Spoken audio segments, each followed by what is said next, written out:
Bonjour à tous et bienvenue dans ce premier épisode du Searchcast. Donc, on va faire le panorama, on va faire le tour d'horizon de toute l'actualité du search. On va prendre le temps qu'il faut. Donc je ne peux pas vous dire si ça va durer 1 heure ou 2 heures ou 10 heures. Mais je suis en compagnie de Lydia Arzour et de Fabien Radiquel. Lydia et Fabien, bonjour. Bonjour. Lydia, est-ce que je te présente? Je vais dire que Lydia, oui, c'est une jeune dino du SEO, puisqu'elle a toujours 20 ans, mais elle traîne ses guêtres dans la communauté depuis des années et des années. Elle a principalement bossé en agence, mais elle a toujours eu une voix remarquée et remarquable, disons. Et je suis ravi de l'avoir à mes côtés pour cette nouvelle expérience. Donc Lydia, oui, combien d'agences différentes? T'as fait en fait toutes les grosses agences parisiennes, quoi. Elles t'ont tous voulu les unes après les autres. Je pas seulement toutes voulu, hein, mais bon, j'ai commencé en 2001, donc ça fait pas mal de temps. Je n'ai jamais travaillé chez l'annonceur, donc à préciser aussi que j'ai toujours roulé ma bosse au sein des agences, en étant également freelance. Et j'ai toujours autant de plaisir à faire ce métier. Je n'ai pas toujours pris la parole, hein, surtout au départ, hein. J'ai laissé d'autres parler mieux que moi, on va dire. Donc, je suis ravie d'être ici aujourd'hui, de pouvoir échanger avec vous sur l'actualité, de donner mon point de vue également, parce que c'est pas souvent, c'est ceux qu'on entend le moins aussi parfois, qui ont beaucoup de choses à dire. Donc, j'espère aussi être la porte-parole de tous ceux qui ne s'expriment pas. Voilà. Mais on te croise souvent dans les événements web, dans les Oui. conférences, mais c'est vrai que ton blog il est un peu au repos et sur Twitter Oui, tu n'es pas assidu. mon blog est en refonte, hein. Ton blog est en Voilà, refonte. mon site est en refonte. Et sinon, vous me trouverez sur Twitter facilement et sur LinkedIn aussi, où je poste notamment parfois des billets d'humeur. Donc, n'hésitez pas à me retrouver sur ces deux réseaux sociaux. Une des rares qui a craqué le secret de LinkedIn. Parce que moi, ça reste toujours un mystère sur LinkedIn, Je quoi. crois bien. Monsieur Fabien Radical, lui, c'est plus un nouveau, en tout cas, sur la surface visible de la communauté SEO. Ça fait pas longtemps. Ça fait combien de temps que tu as sorti la tête de ta grotte? Je dirais 4 ans, 5 ans, à peu Oui, près. ce qui peut paraître vieux et jeune à la fois, Ah, mais c'est passé vite, hein, quand ouais, même. Ouais. c'est vrai. Ça fait longtemps que tu fais du SEO, mais par contre, sur C'est ça. sur la partie visible, ouais, plus récemment. Donc d'un côté, tu as toujours été éditeur de site, et de l'autre côté, tu bosses avec des clients. Et toi, tu fais partie de ces gens. L'objectif du positionnement sur un mot-clé Google fait partie de tout un ensemble de visibilité. C'est comme ça que tu vois les choses, quoi. Ouais, pour moi, en fait, il faut partir. Ouais, faut de la performance. Performance. Faut que, voilà. Quand on vient me voir, il faut qu'il y ait des résultats. Sinon, je suis pas content de moi-même et le client ne sera pas content, bien sûr. Où est-ce qu'on te retrouve sur le web? Alors, LinkedIn, évidemment, quand même incontournable, et surtout Twitter. Fabien R34, voilà. Attendez, il y a mon téléphone, comme par hasard. C'est maman, tu C'est passes une bien mise à ça. jour? Ah! Ce sont les aléas du direct. Surtout qu'il a pas sonné tout à l'heure. Ben c'est C'est ça, vrai. c'est la ligne spéciale, c'est maman qui t'appelle. Ouais, c'est ça.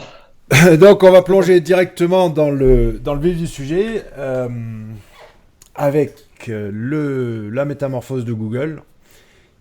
Google qui, la symbolique, c'est le départ du chef historique du search, celui vraiment qui a conçu Google, hein, au-delà du projet, donc du diplôme de Larry Page et Sergey Brin, c'est véritablement Amit Singhal qui a toujours été à la tête de Google Search. C'est un linguiste à analytics qui maîtrisait bien les algos.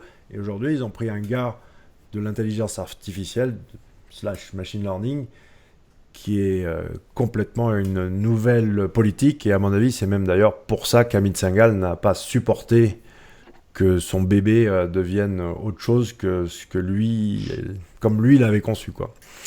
Mais ça, c'est que ma théorie à moi. Donc, peut-être, ouais, Fabien, quel est ton avis donc sur cette métamorphose de Google? Alors pour moi, effectivement, les fondamentaux du SEO, ça restera, hein, ça changera pas. Et du coup, effectivement, il faut la machine learning, il faut de la nouveauté, et il pouvait pas rester en fait. Il était trop de base, il calculait trop, il fallait que la base title soit comme ça, la balise H1 soit comme ça, qu'on envoie un panda, un pingouin. Ça pouvait pas durer ça. Non, mais c'est ça en fait, hein. Donc il faut passer à autre chose, et là voilà, c'est acté.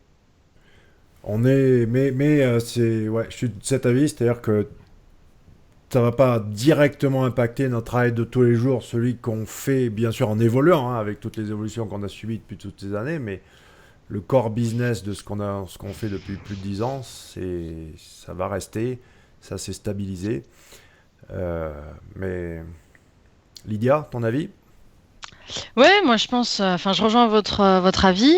La base reste la même. Cependant, il y a un changement philosophique hein, avec ce départ et un nouvel arrivé. C'est pour moi un changement de cap aussi. Hein. Hmm. C'est en tout cas à considérer dans notre manière et dans la philosophie dont on intervient et la façon dont on intervient. Hein, tu le disais tout à l'heure, on vient chercher chez toi de la performance, on vient chercher chez nous de la performance aussi. Mais bon, cette performance, elle est atteignable si et seulement si on considère davantage l'environnement. Avant, on était vraiment dans l'environnement algorithmique. Enfin, avec cette Amit, c'était vraiment l'algorithme qui prime la science. Là, on va encore plus loin. Hein. On intègre d'autres sciences, on va dire, la science humaine. Les comportementales. Ça d'ailleurs, alors on n'a pas cité ton titre officiel, donc tu bosses chez NetBooster, et c'est peut-être pas innocent qu'en plus de SEO, tu es en charge du content marketing, qui est quand même Exactement. le nouveau mot magique dans la transformation du SEO vers autre chose, qui est... Bon, allez, laisse planer le mystère, parce que c'est un sujet Ouais, on laisse planer le mystère, c'est un autre sujet, effectivement. dont on va parler plus tard. Mais ouais, on est tous d'accord. Mais en tout cas, si vous nous écoutez, oui, ne vous laissez pas aveugler par tous ces billets plus ou moins trash et plus ou moins à optique de vouloir engendrer un peu cette terreur dans les esprits. Wrong non, ça va pas vous changer la phase du référencement, ni Hummingbird. Il faut le prendre en compte, il faut évoluer par rapport à ça, mais c'est pas des pandas ou pingouins quoi. Hein. Ça n'a Non, rien à c'est pas voir. des modifications Non. majeures.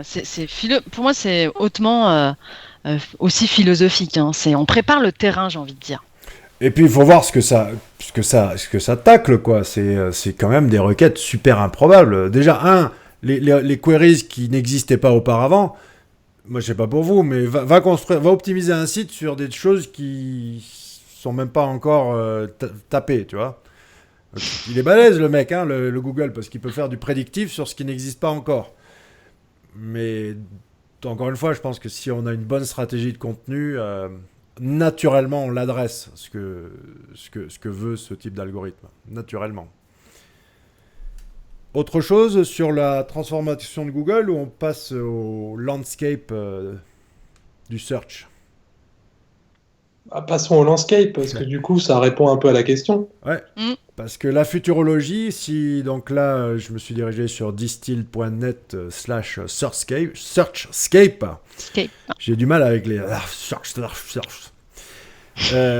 et qui nous décortique plusieurs topics. Donc il y a des sujets hyper à la mode en ce moment. Il en manque un, il manque le blockchain, mais il y a déjà machine learning, le data insight, des trucs comme ça, des choses que moi je traite, le cocon sémantique, l'objectif, le keyword to intent, c'est ça l'objectif ultime du cocon sémantique. Les assistants personnels, Siri, Cornata, vous les utilisez d'ailleurs ces assistants? Personnellement, moi, non, je ne les utilise pas. Toi Fabien? Pour faire des blagues, non? Même pas pour faire des blagues, non, non. On en parlera tout à l'heure, mais c'est vrai que moi, je suis de moins en moins connectée en réalité sur mon mobile. J'ai découvert une nouvelle vie, voilà, la vieille qui s'exprime, hein, mais voilà. Si, moi je suis utilisateur de Google Now, mais plus par curiosité que vraiment par utilité, même si je le trouve utile. Ouais, je suis pas non plus très, très smartphone. J'arrive pas à utiliser, je sais pas. Il faut un clavier, moi. Toi, Fabien, t'es très smartphone, toi, par contre. Hein. Oui, je suis plutôt smartphone, ouais, ouais. Enfin, pas pour tout non plus, hein, mais desktop et smartphone. Enfin, portable en fait, et smartphone. Voilà. D'accord. Pas, Voilà. pas tablette, alors. Mac. Mac. Ah, je suis pas du tout tablette. Si, pour jouer aux jeux vidéo. Ah, Ouais. moi, je suis super Je- tablette. Voilà. Je le dis par contre. Ouais, moi je suis plus tablette que smartphone aussi, mais on reparlera de nos usages quand on va adresser le sujet du mobile. Ce qui est important, c'est les compound queries, parce que ça, Google, il échoue si vous tapez une requête et qu'il vous donne pas la solution, la réponse tout de suite. C'est-à-dire qu'il va falloir que vous reformuliez votre requête. Vous tapez recette gâteau au chocolat, les résultats ne vous conviennent pas, donc vous allez taper recette gâteau au chocolat pour anniversaire. C'est quelque part un échec pour lui. Donc il essaye d'améliorer ça. Il essaye de servir directement, tout de suite, la meilleure réponse. Donc il y a un enjeu de ce côté-là. Ce que SearchScape Distill appelle les implicit queries, nous on parle plutôt de predictive search ou ben voilà quoi, Google Now, hein, c'est ça. Natural Language, là c'est le TAL, traitement automatique du langage, c'est que des évolutions. La performance site speed, ben oui, c'est le gros nœud à mon avis, le gros. Là ça coince, ça coince. Ouais. Où est-ce que ça coince à votre avis le plus? Quel est le problème numéro un dans la perf pour les sites? L'hébergement, non? L'hébergement, ouais. Parce qu'après, oui, les systèmes de cache, tout ça, arriver à optimiser un site, mais c'est vrai qu'en tant que SEO, quand tu débloques ce nœud-là et que tout de suite, pouf, tout se libère, simplement en ayant changé l'hébergement, c'est du bonheur, quoi. Et d'ailleurs, ben, je vais en profiter pour faire de la pub pour mon hébergeur. C'est pas une affiliation, c'est juste, il est même pas au courant, c'est que du bonheur. Ooworks, OOWORX. Là, si vous voulez vraiment voir ce que c'est un vrai hébergeur, par exemple, je lui ai dit, il faut que tu intègres l'analyse de log en interne, direct, dans tes offres. Et ben voilà, c'est fait. Appendixing, tiens, vous êtes ce qu'on appelle, c'est quoi, AOS, non, App Store Optim, non, ASO, c'est ça. AMP. ASO. ASO, App Store Optimization. Vous avez trempé un peu là-dedans? Oui, en 99-2001. Puisque c'est un peu ça. Donc, par défaut, j'ai envie de dire oui. Mais Mais un petit peu. ça devient des nouveaux métiers. Thomas Leonetti est devenu, là, ça y est, monsieur App Store, quoi. Monsieur ASO. Monsieur App Store, c'est Thomas, et oui, c'est cool, hein. C'est comme le SEO sur YouTube ou d'autres trucs, quoi. C'est hyper basique. Il faut déjà bien faire les choses, bien remplir sa fiche, bien suivre la checklist, et puis après, c'est l'effet frou. Voilà. Il faut C'est passer ça. dans les top grossing, quoi. Ouais, il y a encore le côté magique pour le coup en ASO.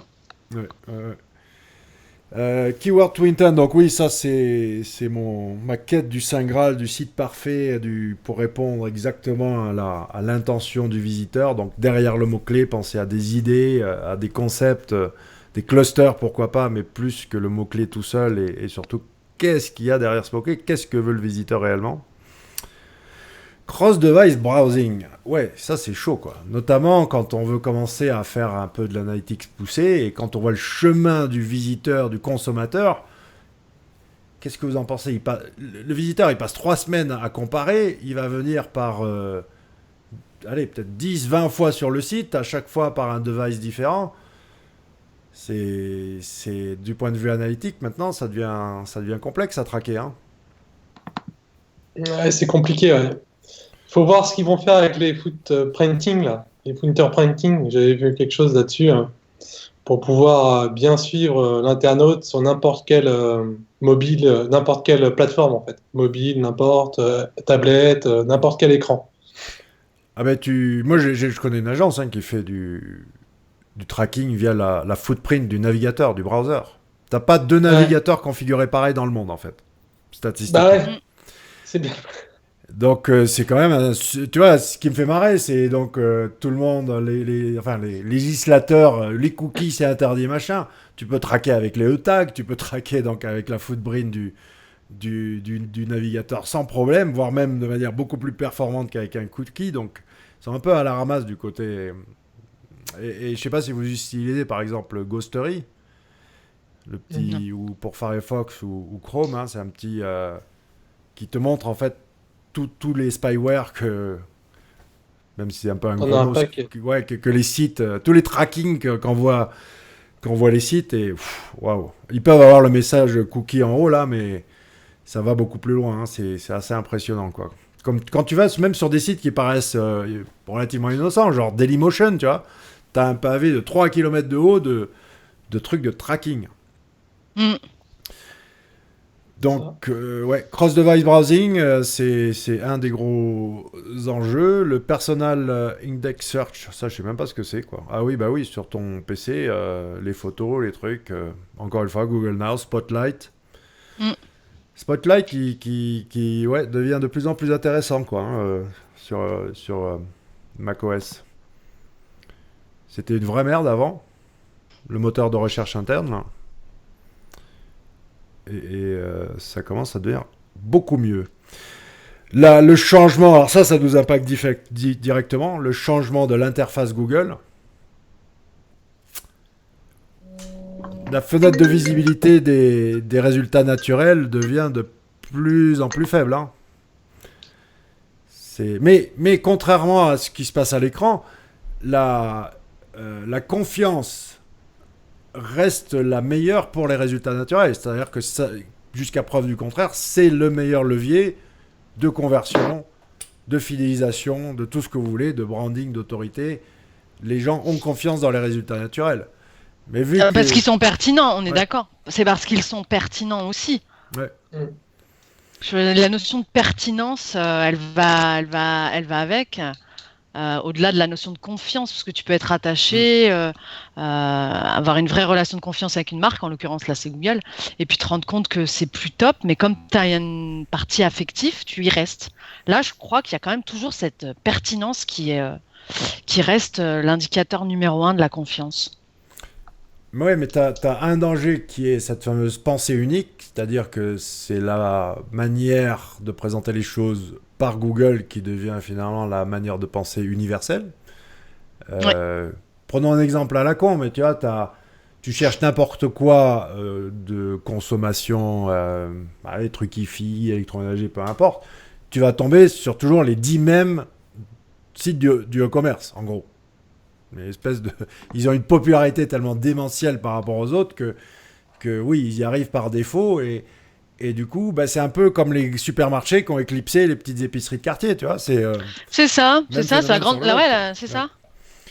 C'est ça, ils sont plus forts, ils sont plus gros, pas toujours, mais c'est aussi pour ça qu'on fait du SEO, j'imagine. C'est pour aussi nous permettre à des contenus à forte valeur ajoutée de ressortir. Mais voilà, je pense que la recherche, elle a encore de l'avenir. Je ne vais toujours pas en deuxième page de Google, je sais pas vous. Je me posais la question, à force d'être dans ce métier, d'adresser des requêtes dans le moteur, on a parfois toujours les mêmes pure players qui ressortent, on est d'accord. Donc je me dis, où est-ce que je peux trouver autre chose? En même temps, c'est les meilleurs. Donc c'est plutôt aux entreprises de se challenger elles-mêmes pour devenir plus compétitifs, pour devenir aussi meilleurs. Ouais. Souvent, ça tient à cela, en fait. Je ne sais pas si vous partagez mon avis, mais pourquoi est-ce qu'un concurrent est meilleur qu'un autre? Bah oui, mais il y consacre du temps, il y investit des moyens, il ne reste pas sur ses acquis. C'est pour répondre à la seule et unique question intéressante. Pourquoi moi, de quel droit je mérite d'être numéro 1 par rapport à X dizaines ou centaines de paramètres, peu importe. Mais qu'est-ce qu'il fait? Et quand tu regardes à plat, c'est clair que la vérité, elle est là, quoi. Il y a tout ce qu'il faut. Il est quand même pas mal, Google, à ce niveau-là. Même si Larry Page dit aujourd'hui que ils sont capables de servir des résultats publicitaires plus pertinents que les résultats naturels. Forcément, il y aura la petite boutique qui sort pas en naturel en pub, donc elle est peut-être plus pertinente que Amazon, par exemple, pour certaines choses. Mais ça reste quand même même si je suis un quant fanatique et même sur tablette, j'ai longtemps utilisé Bing parce que j'aimais beaucoup l'application mobile de Bing. C'est vrai que dès que tu veux chercher des trucs un peu spécifiques, je pense qu'aujourd'hui, si tu cherches les trucs de base, il n'y a pas vraiment un moteur meilleur qu'un autre, hein, mais dès que tu veux aller un petit peu plus loin, il n'y a pas photo là. C'est quand même Google le meilleur. Alors, on avance. Les derniers 2 sujets. Alors, l'adblocking, ça, on en reparlera plus tard, tout à l'heure, mais les new devices, the Internet of Things, hein, les objets connectés, etc. Ça aussi, ça fera un sujet d'un prochain Searchcast. Mais 2 mots sur tout ce qui est réalité augmentée, les objets connectés, etc. L'Internet des choses, je suppose que c'est la traduction française de Internet of Things, non? C'est l'Internet des objets, non? L'Internet des objets, ouais. Des choses, ouais. Je sais pas. J'ai envie de vous poser la question, c'est déjà vous en avez vous-même des objets connectés, si ce que vous en j'allais dire, utilisez. qui a une montre connectée, qui a...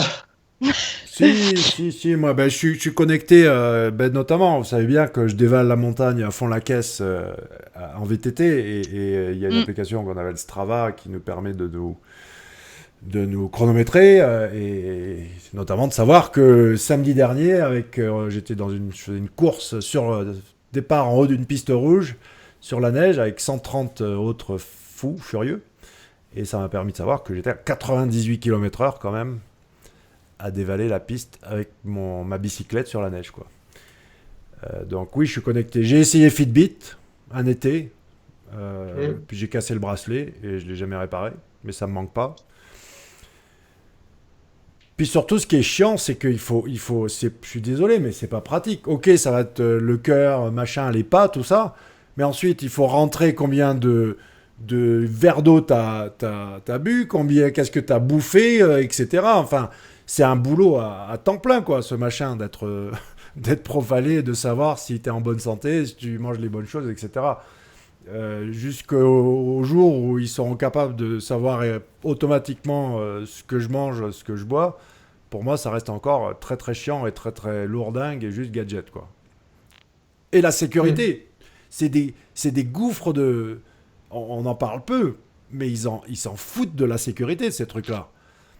Ça se connecte en Bluetooth, c'est des portes très facilement disponibles à ceux qui veulent essayer de les pénétrer, quoi. Mais voilà, en fait, mon avis. Donc vous n'êtes pas du tout connecté à ce niveau-là, quoi. Moi, je suis passionnée des objets connectés. Je trouve ça fascinant tout ce qu'on peut faire. Après, je suis pas encore, je suis pas adepte. J'en utilise pas parce que je ne sais pas quoi faire de cette information. De savoir que je vais faire 10 000 pas, me fixer des objectifs avec juste ça me passionne. Ça me plaît pas plus que ça. Je sais pas quoi faire de cette information. Tout mesurer à distance, à part mon frigo qui va me dire quoi faire à cuisiner en calculant les éléments que j'ai là dans mon frigo. Mais je veux dire, non, je suis suffisamment créative pour imaginer, quoi. Bon, après, si, il y a des trucs qui vont quand même être utiles, surveiller sa maison, etc. Tu peux te lever, le café est fait tout seul. Bon, il y a des petits trucs, mais moi, je crois plutôt à... Ça reste du gadget. Est-ce qu'il faudrait pas se poser... Ouais, voilà, ça, vous l'avez testé, ça? Objet et gadget. Ouais. Google Cardboard, sans parler d'Oculus ou d'autres choses, mais moi, je conseille à tout le monde, rien que pour le fun, ça, c'est pas cher, ou voire même gratos, c'est quoi. pas cher, en plus, ouais. Testez-le, parce que si vous passez le premier stade de la nausée, qui arrive forcément quand on teste ces trucs-là, c'est quand même assez bluffant. Et... C'est de l'ordre du gadget pour moi, plus que l'objet connecté qui est censé vraiment améliorer ton quotidien. on va dire. Bah si, tu as des applications, notamment dans le médical, quoi, où là, Bon, voilà, on est... etc. Il y a plein d'applications. Oui, il y a même les robots médicalisés, on est d'accord. La téléportation ou l'holoportation de Microsoft qui va au-delà de Skype, hein, où tu pourras avoir en face les gens, là, comme ça. Tu peux pas les toucher, mais ils sont en hologramme. C'est quand même un niveau un peu plus supérieur à la vidéo. Donc ouais, il y a des trucs qui vont être forcément utiles, mais... ça, c'est un nouveau champ d'exploration, on en reparlera. Adblocking, on va en parler tout à l'heure. Donc, on avance, parce que, dis donc, on en a des choses à traiter, là. Un outil qui était apparu, je ne sais pas quand. Je l'avais croisé il y a un moment, et puis il a refait surface de manière un peu plus dense. Ou en tout cas, tout le monde a commencé à en parler. C'est Answer de Public. Donc là, on est dans ce que je disais tout à l'heure, c'est-à-dire au-delà du mot-clé, on est dans l'idée, on est dans plus la clusterisation et la relation entre les termes, au-delà de ce que peut apporter un outil tel que Google AdWords ou même Google Suggest. Et moi, ça me rappelle la fameuse Wonder Wheel, la roue magique de Google, quoi. Je ne sais pas ce que vous en pensez. Vous vous rappelez de la... Oui, moi je suis très nostalgique de la roue magique de Google, hein. Je trouvais ça vraiment formidable en termes de visualisation aussi et de hiérarchisation des mots. Après, moi j'aime beaucoup Answer the Public, c'est un outil que j'utilise pas mal pour me donner des idées. Après, c'est assez classique, hein. On est sur de l'analyse classique, entre guillemets, avec les fameux qui, quoi, comment ou pourquoi sur un mot, de brainstorming, hein. Si on se mettait nous autour de la table sur un mot et on se dit, bon, bah, pour... Ok, on est sur fleurs. C'est quoi? Bah, pour ma mère, mon père, la fête des mères. Je pense qu'on arriverait aussi en tant qu'humain, si on fait des brainstorming, on arriverait au même résultat. Là, bah, c'est l'avantage que ça permet de l'avoir sous forme de roue et sous forme de hiérarchisation, par ordre alphabétique. Donc ça, c'est assez intéressant. Après, sur certaines requêtes, c'est un peu... Enfin, pour la France, j'ai pu constater que c'était pas super pertinent, quoi. Je sais pas vous, hein, mais... Fabien ? Moi, je trouve que c'est une bonne base. Je trouve ça assez sympa, rapide, efficace, comme on dit. On peut partir de ça. Effectivement, c'est pas non plus incroyable. Ça reste très classique, en fait. C'est sur le mot, hein. Ça met en musique un mot. Ça va pas rechercher le synonyme qui voudrait dire que... Voilà, il manque des choses. Voilà, exactement. Moi, ça me va. C'est les trucs que j'enseigne à mes clients ou depuis toujours, quoi, de bosser comme ça, hein. De toute façon... Si vous regardez un mind map d'un concours sémantique, exactement. Ça, c'est sa version, disons, vraiment ultra basique. Mais ouais, je trouve que, en tout cas, c'est vers ça qu'il faut tendre. Si vous nous écoutez et que vous en êtes encore au fichier Excel, l'extraction de SEMrush, ouais, mettez-vous au centre. Et je dis, le secret, c'est, si vous voulez pas vous préoccuper des algorithmes derrière, des glissements sémantiques, mettez-vous au centre du mind map et pensez de quoi je dois parler si je dois être intéressant sur le sujet. Et oui, il y a les fameux where, when, what, machin, ça c'est les trucs classiques des journalistes. Classique. Après, il y a plein d'autres moyens d'organiser son contenu, plein d'autres points d'entrée, réflexion. Ça, sachez juste que c'est un raccourci universel qui est notamment utilisé par les journalistes pour pouvoir faire un argumentaire. Et c'est pour ça qu'ils ont pu l'utiliser pour... l'automatiser, hein. Donc à chaque fois c'est aussi t'as for, without, with, machin, mais bon c'est bien parce que c'est comme ça c'est vers ça qu'il faut tendre aujourd'hui. Mais la roue magique, moi à mon avis la roue magique de Google c'était même trop puissant. Ça allait au-delà de ça, hein. Ouais. Ils ont vite retiré, ils se sont dit oula. Ils se sont dit c'est trop puissant. J'ai raconté une histoire extraordinaire avec la roue magique en conférence. Donc je tapais mon nom et il me mettait en relation avec ma femme, Vanessa Borelli. Okay, ma femme, c'est l'anti-moi du point de vue utilisation d'Internet. Elle a un compte Facebook. Pour elle, Internet, c'est Facebook. Point barre. D'accord ? Elle a jamais laissé un commentaire de blog. Elle a pas d'empreinte de digital footprint. Et Facebook et moi, je suis pas sur Facebook en plus. Donc, comment ça se fait que Google me mette en relation avec elle plutôt que les dizaines de gens avec qui je converse tous les jours sur la toile, les professionnels, etc. Alors bien sûr, c'est évident, c'est Gmail ou des trucs comme ça, tu vois. Mais c'est pour montrer que ça allait beaucoup plus loin que juste la suggestion de mots-clés classique, quoi. C'était vraiment des relations. Et comme des fois, vous pouvez voir avec LinkedIn, quand il vous ressort des propositions de recommandations de personnes qui viennent d'outre-tombe, quoi. Tu te dis, mais comment ça se fait qu'il me retrouve cette personne qui remonte à une époque où Internet n'existait même pas. Moi, ça m'est arrivé, hein. D'avoir des liaisons, enfin, il me recommande des gens, quoi, waouh, j'ai dit, d'où tu sors ça? Et ouais, ça c'est assez impressionnant. Et ouais, on l'avait, et nous on l'a enlevé, c'était mon joujou préféré, quoi. Juste pour en revenir sur l'outil, merci pour cette anecdote, hein, en tout cas par rapport à ton épouse. Effectivement, si on regarde cet outil, là où on peut vraiment bien l'utiliser, c'est aussi pour évangéliser au sein des entreprises, évangéliser tous ceux qui produisent des contenus pour leur demander quelle est la mission des contenus qu'ils vont créer. Ouais. Voilà. Un contenu, on le crée, on l'adresse pour un public, il répond ou pas à une problématique, il utilise les bons mots-clés ou pas, mais quelle est sa mission? Ouais. Voilà. Plus que l'objectif, hein, c'est sa mission, quelle est-elle à partir du moment où on décide de créer et d'investir sur ce levier du contenu. Je trouve qu'avec Answer the Public, c'est une bonne base et un bon moyen de démarrer, de les sensibiliser au fait de pourquoi tu écris ce contenu, pour qui, ouais. À quoi il sert. Tu vois ce que je veux dire? C'est vraiment aller au-delà de cette simple notion mots-clés, pertinence, contenu. C'est finalité et mission. Ben, surtout moi, j'essaie de leur faire un pivot à 180 degrés. Je dis toujours raisonner en termes de demande et non plus en termes d'offre. Donc, c'est comment être utile. Comment tu vas m'aider, moi, internaute? C'est pas... Moi, internaute, je m'en fous de ton site, de ton produit et de toi. Moi, ce que je veux, c'est que tu t'intéresses à moi, que tu répondes à ma question, que tu proposes une solution à mon problème. Ça aide à briser ce mur invisible qu'il y a entre l'offre et la demande, quoi. C'est ça. Fabien, un dernier mot là-dessus avant qu'on passe à autre chose? Non, moi je pense que ouais, voilà, c'est une bonne base. Je trouve que ça pas mal. Effectivement, pour démarrer, quand on sait pas trop, chez le client, s'il sait pas trop comment faire, ça marche bien. Alors oui, il faut quand même remarquer que quand on a préparé l'émission, on disait, mais il n'y a que Google, quoi. Il n'y a que Google qui fait des trucs bien. Il a fallu chercher dans les recoins du web pour trouver des informations sur Bing et Yahoo, et elles ne sont pas très glorieuses, quoi. Donc oui, il y a des centaines, des milliers de startups qui font des choses incroyables. Il y en a en France.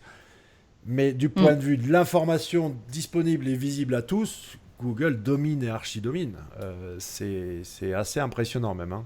J'en avais pas conscience avant d'avoir préparé cette émission.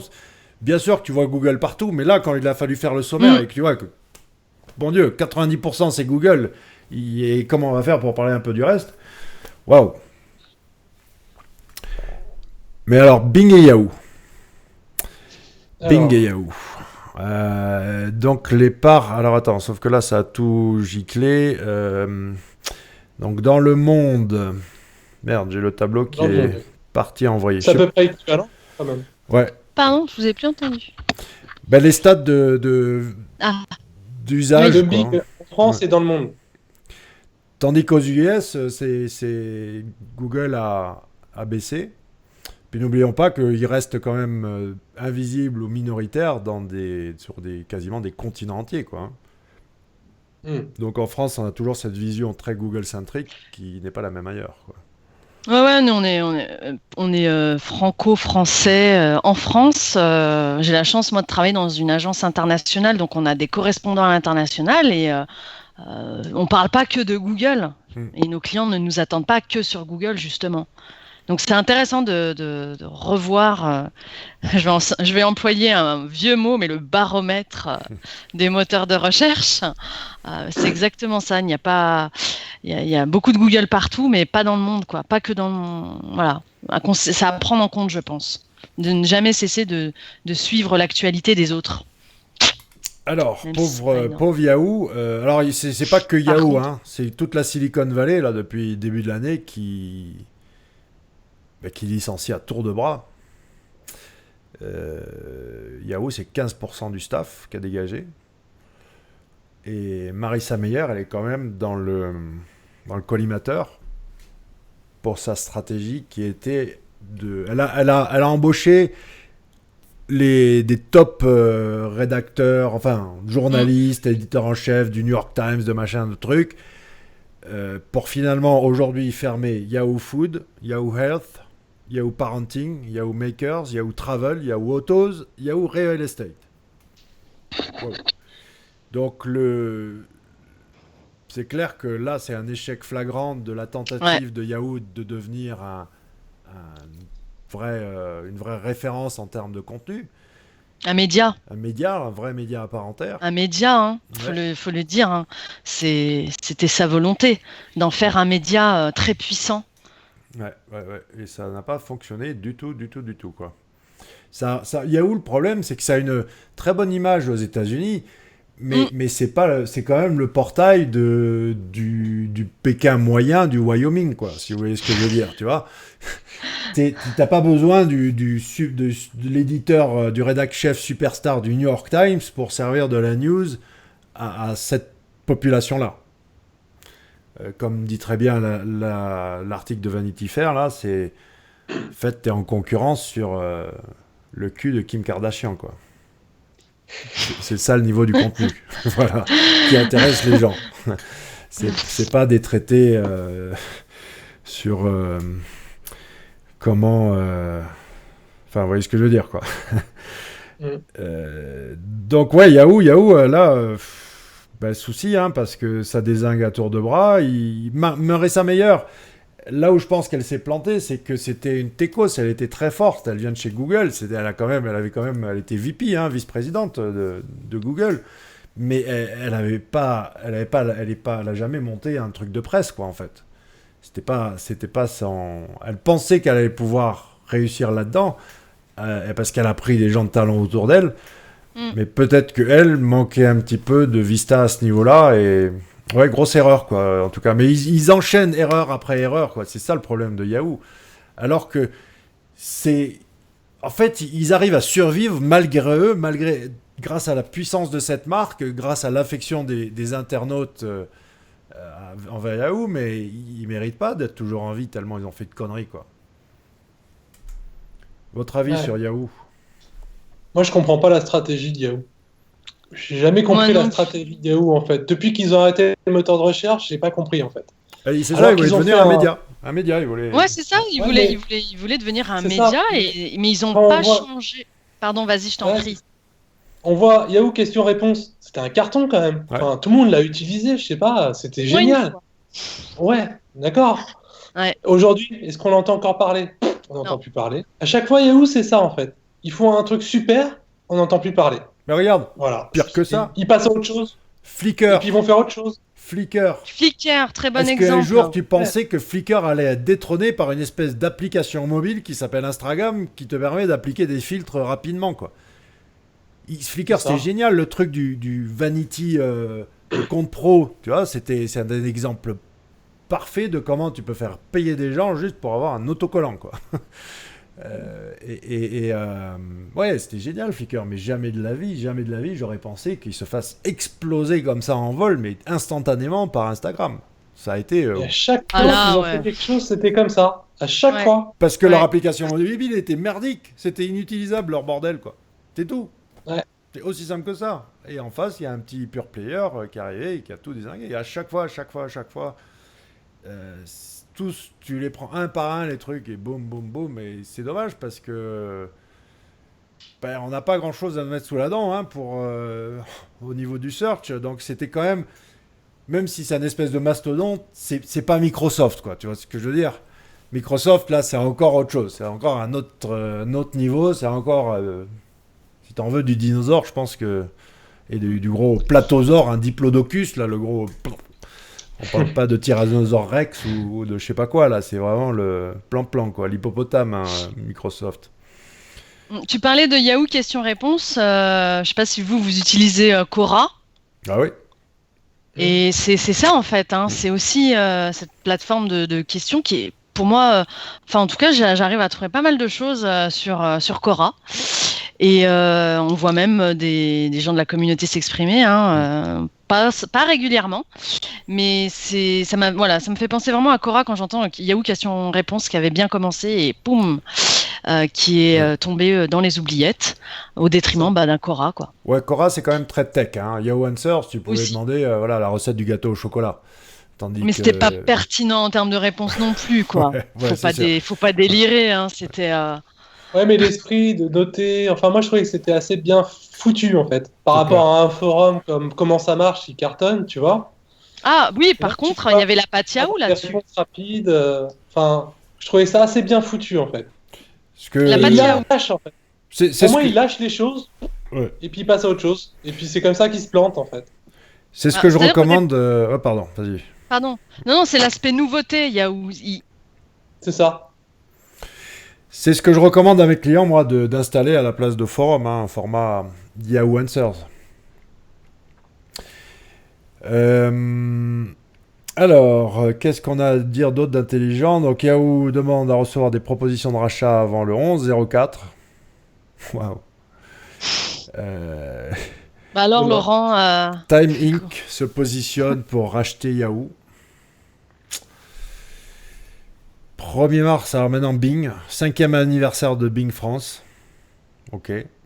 C'est bien de le savoir, le 1er mars 2016. Ils ont amélioré la recherche d'images dans Office, mars 2016. Bouton de partage sur les images de la page d'accueil de Bing, janvier 2016. Et voilà pour les super news de Bing. On est ravis, hein? Waouh, bravo les gars. Ouais. Et Bing, le pire de tout, c'est que c'est con. Ils avaient réussi à faire du buzz. Ils arrivaient, mais ils étaient tellement nuls qu'au lieu de faire le gros effet, boum, on arrive mondialement. T'avais Bing Australie qui faisait un truc, t'avais Bing France qui faisait un truc, etc. C'était tellement explosé que c'était un moment charnière où la seule différence entre Google et Bing, c'était le taux d'adoption. C'est-à-dire, il fallait récolter du user. La techno, c'était... tu vois, ça pouvait encore se jouer à pas grand-chose, quoi. Mais ils ont, du point de vue com, ça a été lamentable, quoi. Donc, ouais, Bing... Vous avez quelque chose à dire sur Bing?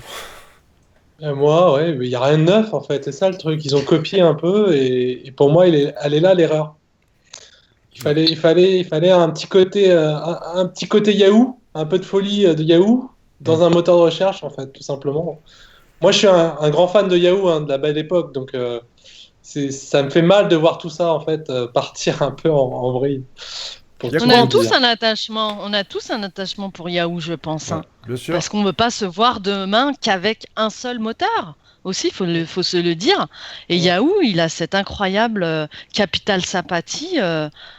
C'est dommage de ne pas le voir rayonner et nous proposer des choses plus innovantes. C'est exactement ça. Il y a le capital sympathie de Yahoo qui lui permet de survivre, mais ça ne tient qu'à ça, quoi. Ce qui est assez étonnant d'ailleurs sur Internet, où la fidélité, il n'y a rien de plus infidèle qu'un internaute, quoi. Il switch, il y a un truc de mieux, c'est un clic de souris et ça y est, tu as switché, quoi. Mm-hmm. Mais ouais, dommage. Microsoft, je trouve, c'est un énorme gâchis. Ils ont mis des moyens, mais pas suffisamment quand même, pour vraiment faire la différence. C'est un peu l'impression que ça me donne, moi. Et c'est dommage parce que ça en... mais ils s'en foutent, quoi. Enfin, c'est pareil. Qu'est-ce que tu veux qu'ils en aient à faire du search, quoi. Je veux dire, les mecs, ils gagnent tellement de pognon à côté. C'est ça, c'est... Ok, vous voulez un moteur, bon, on vous le file, mais on fait semblant vraiment de s'y intéresser parce que c'est un peu gadget pour nous. Si tu mets à plat, qu'est-ce que ça rapporte?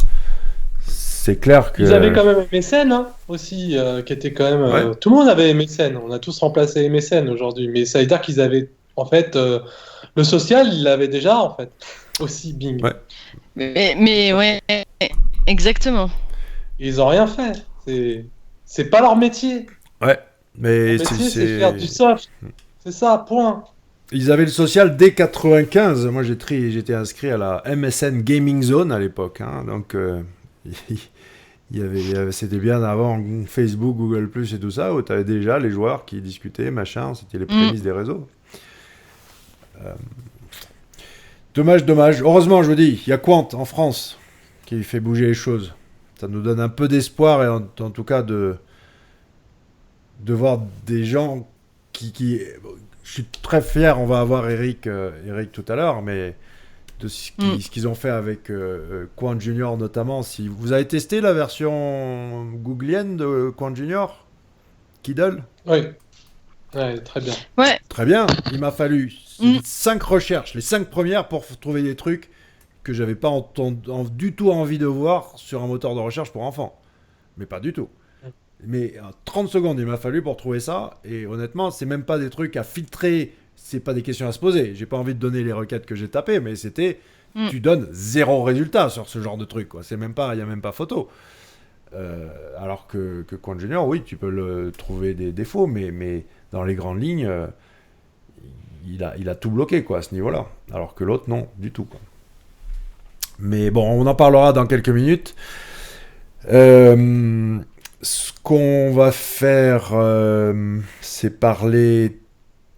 On l'a mentionné un petit peu, mais on peut en reparler 2 secondes quand même, parce que c'est rigolo de cette histoire de machine learning qui est vraiment le trending topic. Et on parlait de Microsoft, mais le fameux Twitter bot Ty, là, qui est devenu raciste et puis ensuite drogué quelques minutes. Ouais. T'as des outils là, le nombre, les centaines, voire les milliers de startups qui travaillent sur des outils propulsés par l'intelligence artificielle, etc. est absolument phénoménal. Ça va vous aider à tout faire. Mais ouais, quand tu regardes, moi je me suis éduqué là sur le machine learning, hein, j'ai taffé dessus, je commence à mettre les mains dans le cambouis et tout. Au final, voilà quoi, c'est la machine qui termine de faire le taf que toi t'as commencé en gros. Mais c'est pas vraiment beaucoup plus que ça finalement, quoi. Ça n'empêche pas d'avoir la matière, le corps la base en tout cas, qui elle va être validée par l'humain. En tout cas, je déteste cette manière de communiquer qu'ont les boîtes sur l'intelligence artificielle, parce que dans l'imaginaire collectif, c'est Terminator, c'est ça. Comment il s'appelait le film avec Will Smith là, avec le robot, enfin vous voyez iRobot. iRobot, voilà. Intelligence artificielle dans l'esprit des gens, c'est ça, alors que c'est pas trop ça, hein. Les Terminator, c'est pas demain qu'on va l'avoir, quoi. C'est le scénario catastrophe où justement cette intelligence artificielle deviendrait plus intelligente que celle des humains. Et dans les robots, c'est la rébellion. Tu vois, c'est la machine qui prend le pas sur l'homme. Ouais, exactement. La machine qui prend le pas sur l'homme. Ouais. Ça, c'est... Alors, tiens, on le remonte on le remonte maintenant. Si on en parlait maintenant, et après, on va faire quelques interviews. Je l'avais placé plus bas dans le programme, mais les robots, si on oppose les 2 gros courants actuels dans la recherche, tu as d'un côté faire des super robots intelligents, Terminator, et de l'autre, augmenter l'humain. Et Lydia, toi, tu as des choses très intéressantes à nous dire là-dessus, et notamment les travaux d'un certain Alexandre Laurent.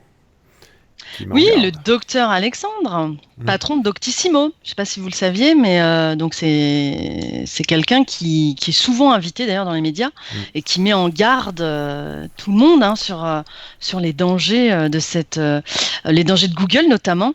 Dans une vidéo où il dit que Google connaît la question avant qu'on ait formulé la réponse, et que, en gros, Google s'en fout de son moteur de recherche, que ce qui l'intéresse, c'est de maîtriser tout ce qui est autour de l'information, tout ce qui est autour des nanotechnologies, pour, in fine, l'objectif de Google, c'est de nous connaître mieux qu'on se connaît soi-même. Ouais. C'est de nous connaître mieux que nos partenaires sexuels.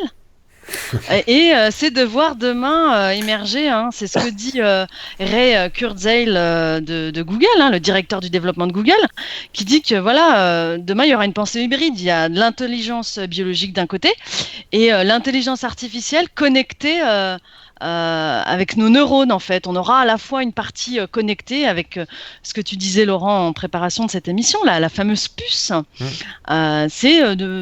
L'objectif c'est de nous contrôler, de hacker nos cerveaux et d'avoir une pensée, d'être maître de la pensée hybride. Voilà, on mélange les deux, donc c'est assez flippant en réalité, hein, que de savoir que les intentions d'un moteur de recherche tel que Google et toutes les données qu'il récupère sur nous, c'est de créer. Il y a eu un film là-dessus, il s'appelle Matrix. C'est exactement ça, c'est-à-dire que tu peux pas. Parce que tu peux pas dans la vraie vie faire des choses, tu peux pas marcher au plafond comme Mario Galaxy. Tu peux pas faire un saut de 200 mètres en VTT, au-dessus d'un précipice. C'est physiquement impossible. Sauf que quand ta réalité, donc virtuelle, mais qui sera ta vraie réalité aussi, puisque tu... parce que t'es réel dans la matrice, t'es dans la matrice, la matrice. Oui, tu pourras marcher au plafond, etc. Enfin, c'est... En tout cas, moi, des infos que j'ai des projets Google X, oui, c'est vers ça qui tendent. Et le choix entre arriver à faire un super robot super intelligent qui sache tout faire et qui soit... Et la course est déjà gagnée par l'humanité. Ça sera plus rapide. Si on veut se fixer le même objectif, c'est-à-dire d'avoir des intelligences supérieures, ils ont plus vite fait d'arriver en augmentant l'humain qu'en créant le super robot. Ça, c'est clair et net, quoi. C'est déjà prêt, quasiment, aujourd'hui. C'est vrai. La puce est liée dans le bras pour le médical. Parce qu'il y a une part de l'inconnu dans l'humain. Ouais. Dans l'humain, tu as une part de l'inconnu. Tout à fait, ouais. En fait, que tu n'as pas avec les machines. Donc c'est cette part de l'inconnu en fait qui est intéressante et qui heureusement nous sauve ou pas. Mais en tout cas, c'est cette part d'inconnu, c'est l'équation à un inconnu en fait qui va se résoudre par l'ajout d'autres paramètres. Moi, je suis assez fascinée parce que nous on est dans notre microcosme, on parle de search, d'humain derrière un ordinateur. Demain, l'ordinateur sera dans notre tête ou tout simplement, et que Google est loin de ses préoccupations, même s'il tente tant bien que mal de communiquer sur son moteur de recherche. En fait, lui derrière, il exploite nos données pour réaliser des projets beaucoup plus forts, beaucoup plus grands, qui nous dépassent et dont on n'a pas encore conscience aujourd'hui. Ce que j'en ai déjà parlé, mais faut remettre. C'est une belle phrase. Mais il faut remettre en perspective ce que Larry Page a dit, hein, c'est que il a dit, et je le répète, mais qu'est-ce que les gens me font chier avec Google et le PageRank, quoi. Les gars, ils comprennent pas que c'était mon diplôme. Voilà. Google, c'est ça. Pour les gens, pour le public, c'est un moteur de recherche. Google, de manière juridique, c'est une régie publicitaire. Et de manière donc business, c'est une régie publicitaire, c'est pas un moteur de recherche du tout. Le moteur de recherche n'est qu'une vitrine pour les publicités, comme plein d'autres outils et services Google. Et après, pour ses fondateurs, c'est juste un trésor de guerre fabuleux pour réaliser leur rêve de geek. Blade Runner, ils l'ont vu. Pourquoi ils s'appellent le Nexus, l'Android, le téléphone? Blade Runner, ok. Matrix, ils l'ont vu, etc. Tout ça, mais eux, ils ont les thunes pour le faire, tout ça. Ils ont les thunes pour faire Retour vers le futur, pour faire Matrix, pour faire Blade Runner, pour faire tout ce que vous voulez. C'est ça qui est effrayant, et ils ont plus de thunes que la recherche scientifique de tous les pays peut-être rassemblés, quelque part. Et c'est eux qui ont ce pouvoir de faire avancer la technologie et la science. Et puis, moi, ce qui me traumatise le plus, c'est que quand on parle de transhumanisme, hein, justement,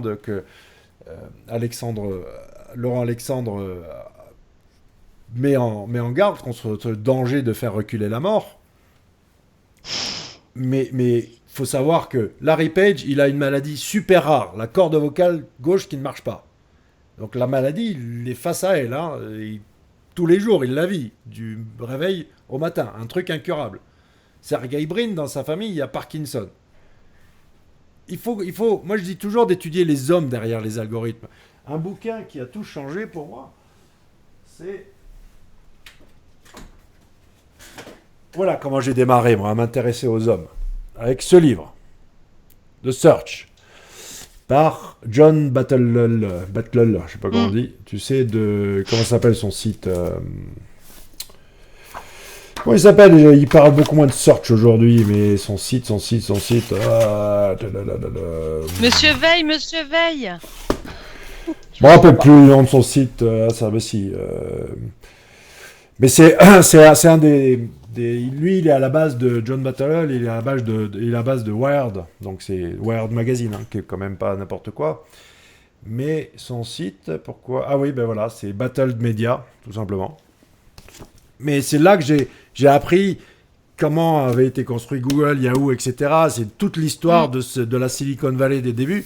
Et depuis que j'ai lu ce bouquin, à chaque fois qu'il y a quelque chose, je m'intéresse au... Pourquoi j'ai pu deviner la mort de Google+, ben c'est parce que j'ai vu que le gars qui avait créé Google+, c'était barré. Enfin, il est dans l'équipe Android maintenant. Donc, comment tu veux qu'un truc perdure s'il n'y a plus personne à sa tête? Ça me semble difficile, etc. Tout ça pour dire que oui, c'est important de connaître la personnalité de Larry Page et Sergey Brin. C'est pour ça que je leur fais à la limite, même si je suis méfiant par rapport à eux, je trouve qu'ils sont moins malsains qu'un Mark Zuckerberg, par exemple. Pourquoi j'ai plus de compte Facebook? Enfin, j'ai aucune confiance, mais zéro confiance dans ce mec-là. Mais zéro. Du point de vue éthique et objectif et tout ce que tu veux, quoi. Quelque part, Google, ils sont quand même là pour changer le monde de manière positive. L'autre, c'est juste pour exploiter de la data et pour faire plus de thunes et pour faire je sais pas quoi d'autre, mais pas forcément pour changer le monde en bien, quoi. Je sais pas, qu'est-ce que vous en pensez de ces personnalités, en fait, le fait que derrière tous ces outils et services, oui, il y a quand même de vrais gens et les outils et les services sont façonnés par la personnalité de ces gens, on l'oublie un peu, quoi. C'est pas que des robots. En tout cas, c'est des robots qui sont façonnés par des humains. Et il y a une vraie vision derrière, quoi. Fabien? Forcément. Oui, forcément. Tu as une maladie et tu peux arriver à améliorer et peut-être même survivre. Tu vas tout faire pour pouvoir le faire, hein. Ça, c'est sûr. Enfin, Voilà. ouais, tu te mets à leur place, je vois pas comment Je ça veux serait dire, possible. demain, ils arrivent à un aveugle, il peut retrouver la vue. Franchement, on y va tous, quoi. Tu vois? Bah ouais. Et en plus, ça donne une bonne image. En plus, ça donne une... Je te dis, moi, je crois Rien que que tout. la puce dans le cerveau, elle est déjà dans le bras aujourd'hui, mais elle va arriver dans le cerveau par le biais du médical. C'est par la santé Ah oui. qu'ils Et vont... c'est pour ça qu'ils poussent vachement la santé, hein.